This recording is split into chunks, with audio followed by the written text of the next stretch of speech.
స్తుతులలో దాగి ఉన్న ఆశీర్వాదము తెలియక ఈనాడు చాలామంది క్రైస్తవులు దేవుణ్ణి స్తుతించడం లేదు.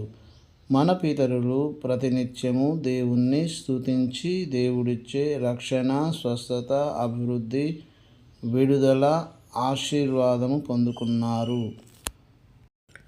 మన జీవితంలో దేవుడు ఇచ్చిన ప్రతి వాటిని బట్టి మనము ప్రతిరోజు కృతజ్ఞతాస్తుతులు చెల్లిస్తే దేవుడు నిశ్చయముగా వాటి విషయంలో రెట్టింపు ఆశీర్వాదం ఇస్తారు.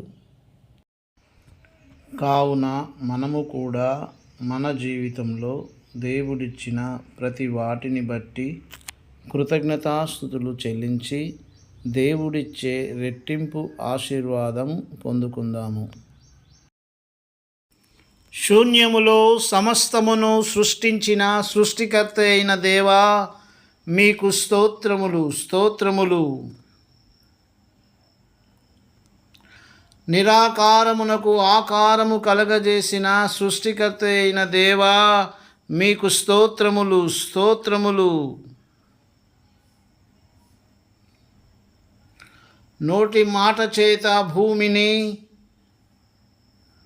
ఆకాశమును, సముద్రమును సృష్టించిన సృష్టికర్త అయిన దేవా, మీకు స్తోత్రములు స్తోత్రములు.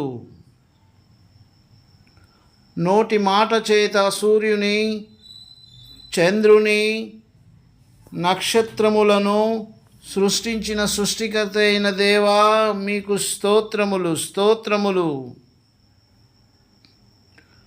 నోటి మాట చేత భూజంతువులను, ఆకాశ పక్షులను,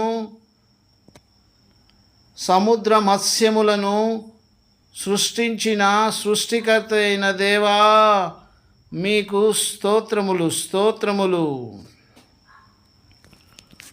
నోటి మాట చేత చెట్లను,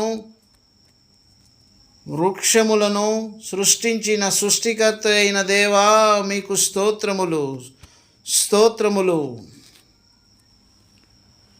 మీ స్వహస్తాలతో మీ స్వరూపమందు మీ పోలిక చొప్పున నేల మంటితో నరులను నిర్మించిన సృష్టికర్త అయిన దేవా, మీకు స్తోత్రములు స్తోత్రములు.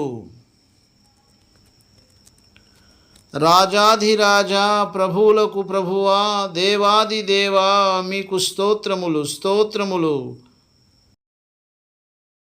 ధవలవర్ణుడా, రత్నవర్ణుడా, అతి కాంక్షణీయుడా, మీకు స్తోత్రములు స్తోత్రములు. ఆశ్చర్యకరుడా, ఆలోచనకర్త, బలవంతుడైన దేవా, నిత్యుడమగు తండ్రి, సమాధానకర్తయగు అధిపతి, మీకు స్తోత్రములు స్తోత్రములు.